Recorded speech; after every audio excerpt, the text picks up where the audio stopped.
Hi everyone, welcome to the Spotlight video on writing about your qualitative research process. So writing about the methods that you will use or have used, some of the questions you might have are, what should I include? How much detail is necessary? Do I need citations? Any additional tips? So hopefully some of these questions can be answered in this video. So the first thing we're thinking about is maybe even the order that you might approach writing about your methods and methodology.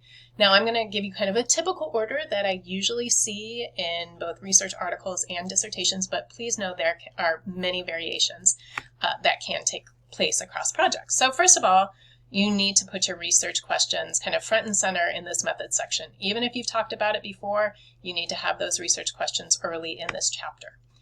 You will also need to discuss your paradigm or interpretive framework and the methodology that you have chosen to address these research questions that are guiding these research questions, as well as your positionality, so understanding kind of who you are in relationship to this topic.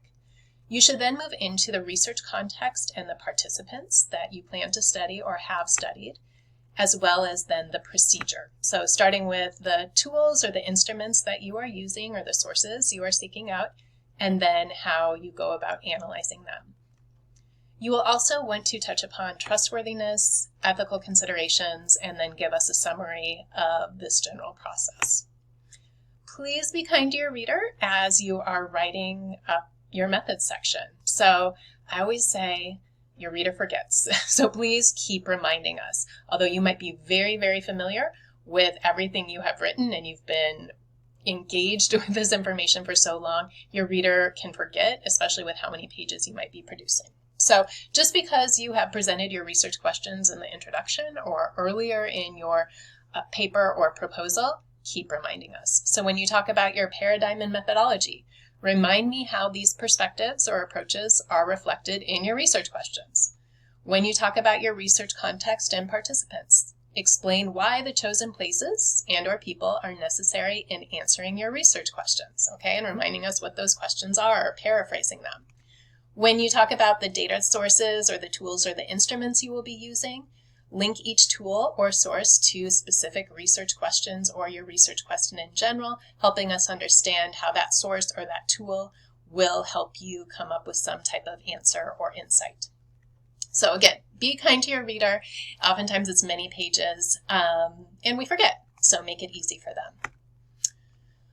When you are writing about the research process, sometimes students approach the chapter thinking, okay, how can I make this flowery and engaging? Okay, please do not. That is not the purpose of this chapter at all. This chapter is about transparency, or this section in an article is about transparency. It is direct, it is straightforward. Some might even say it is boring, and that is what it is intended to be. So you should not be worried about keeping your audience entertained. You want to help your audience understand your process and decision making. You want to avoid vague terms. You just want to be very clear and straightforward. Here's an example from a recent article that I was reviewing, and I want to point out the final sentence here. It says, field notes were perused for participants' verbalizations that aligned with these themes and added detail to responses on the questionnaire. First of all, I got lost in that sentence, but one word really popped out, and it was perused. And I'm like, what do you mean you perused your field notes? I have no idea what that means. So feedback that I gave is to just really clarify what was the process. So what I would recommend is saying something like this. The analysis then shifted to a focus on field notes to determine if participants' documented interactions and verbalizations aligned with or challenged themes identified from open-ended responses on the questionnaire. So you're positioning where the field notes are coming into this analysis and that you're using them in combination with what you've learned from this questionnaire. The analysis began, okay, now you're telling me what you actually did with it.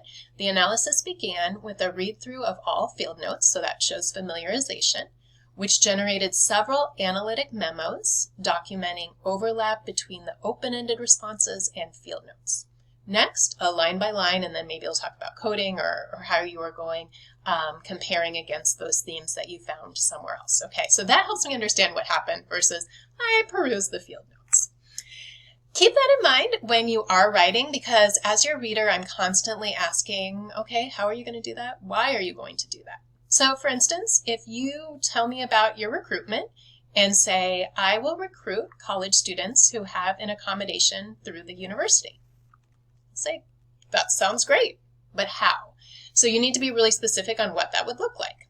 So you might write, in coordination with the Office of Accommodations and Accessibility, I will recruit college students who currently have an accommodation through the university. A staff member will send out an email to all students on their listserv with a description of the study and my contact information. A reminder email will be sent 1 week later. So this is very clear in the process, who is reaching out, who is gaining this information, how they will then connect with you. I need to know this as the reader and kind of as the critic of your research, because if you are using instead maybe word of mouth or using social media, your sample would likely be different. And there's nothing wrong with that, but I just need to understand, we all need to, as a reader, understand the recruitment procedures, so then it helps us make sense of your data. So later when you end up finding something, well, we might go back to how participants were recruited to help us understand why you may or may not have found some information. Another example might be, you tell me, I will use semi-structured interviews to learn about participants' experiences in the program. Great, but why semi-structured interviews? So then, instead you could clarify, semi-structured interviews will be used to learn about participants' experiences in the program. Interviews allow participants to share about their personal and lived experiences, which is essential to phenomenology. So now you're reminding me that this is purposeful, okay? You are using this because you're using interviews because we know that that's linked to a method used in phenomenology. You're reminding me about your methodology. And it goes, additionally, the semi-structured format allows for some consistency across each interview, but also allows for flexibility and shared ownership of the interview process to move in different directions, okay? Now, that's helpful. Your writing should explain your decision-making, and there you really have justified your decisions. You're not just doing it because why not, right? You've clearly been thoughtful about your decisions. Another thing to think about when you are writing about your information, sometimes visuals are a better way to communicate. So you can think about how maybe tables or figures can help you communicate your ideas as you talk about your methods. Here you cannot see what's there, but this is a table of participants. So maybe, especially if you have a little bit of a larger sample, instead of describing your participants in narrative form, maybe a table would make more sense. If your research study has maybe more than one phase, or you're drawing from different sources or from context, sometimes some type of figure can be really helpful in communicating your design so that your audience can fully understand. So what do you cite during this? There is definitely a shift when you move from kind of your introduction, lit review, theoretical framework, and then into the method section, because it does feel like you pull back on using so many citations, where in a literature review, it's almost, every sentence you have some type of citation. So we do pull back a little bit in the method section, but certainly you need to be using those throughout. And why that is because citations can help you justify or support your choices. So it's saying, hey, researchers, scholars in the field endorse this. I should be using this for these reasons. It also suggests you have done your homework, and that's really important. You are familiar with what goes on in qualitative research and within even just certain areas of qualitative research. It shows you are familiar with that and you've been thoughtful about your decisions. So even if we go back to this kind of revision there, of where it says, semi-structured interviews will be used to learn about participants' experiences in the program, and talks about interviews and why semi-structured interviews. As you see here, there are no citations. So if I saw that, I'd also say, hey, I think you should start linking this up to either articles or chapters that support some of the choices that you've made. So if we go back here, semi-structured interviews will be used to learn about participants' experiences in the program. Interviews allow participants to share about their personal and lived experiences, which is essential to phenomenology. Well, how do we know that? Creswell and Popp told us that. So plug in that citation right there.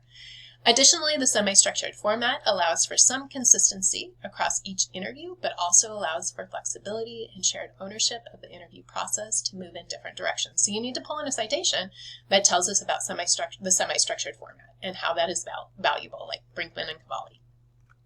So as I'm going through, a method section, I do expect to see, authors' last names and their citations in there to support the decisions that you've made. But also your citations need to make sense, right? So if you're talking about your methodology or even the decisions you're making and you're citing Corbin and Strauss, that's typically with, it's with grounded theory, and then you're pulling in Clandon and Conley, typically with narrative inquiry. I'm going, wait, which is this? What? How do these come together? So you do have to be very thoughtful about who you're including, that it really aligns with who is guiding your work. Writing about findings. So, the purpose of much of this course is to really understand the methods and writing that up, but keep this in your mind that writing about findings is a little bit different than your methods chapter, because well, the good news is it is a lot more engaging. There's a lot more kind of storytelling in there, and you really get to showcase what you have found. But the findings chapter can look really different depending on your methodology. So whether you're using phenomenology or case study or grounded theory, even how you organize and present, or what that looks like is going to be really different depending on your methodology. But this is the chapter where you need to convince the reader that your findings are rooted in your data, and you need to fully support your claims. So it is a chapter that you really are defending what you have found, and you need to make sure that you are providing enough evidence to convince your reader. This chapter or chapters, because sometimes people might have more than one depending on their design, as I said, are more engaging than the methods chapter, but again, it is still about communicating what you have found. I have included a video on our modules that talks about strategies for the findings chapter, so I know many of you are not at this point, but if you are interested, it talks about things like, be selective and strategic about what you include, what data you use to support and how. Also keeping in mind the data does not speak for itself. That's one of my biggest pet peeves, when people just throw a lot of quotes at you, but don't actually talk about interpretation or how that was used in analysis. That we're not misrepresenting the data, especially if we kind of latch on to certain participants who are just really articulate and kind of give us gold when it comes to our data, making sure that we are being representative of what we found across participants or across spaces, and also kind of give some tips for staying ethical and protecting confidentiality. So take a look at that video if you're interested in creating that findings chapter. I always recommend to students use published dissertations as models. So, do some searches, whether it be based on your methodology or your topic, that as you're reading through, you're like, okay, they were just really, really clear in their process, or I really like the way that they're presenting their findings. So I say, look within your department, because you want to know what kind of projects have been produced within your department and have gained approval. Look outside of your department to see kind of other models. And also I always recommend review a dissertation that was supervised by your chair of your committee or other committee members, because that often can reflect their expectations and also show you what they are signing off on. So that can give you some direction. Hope that is helpful.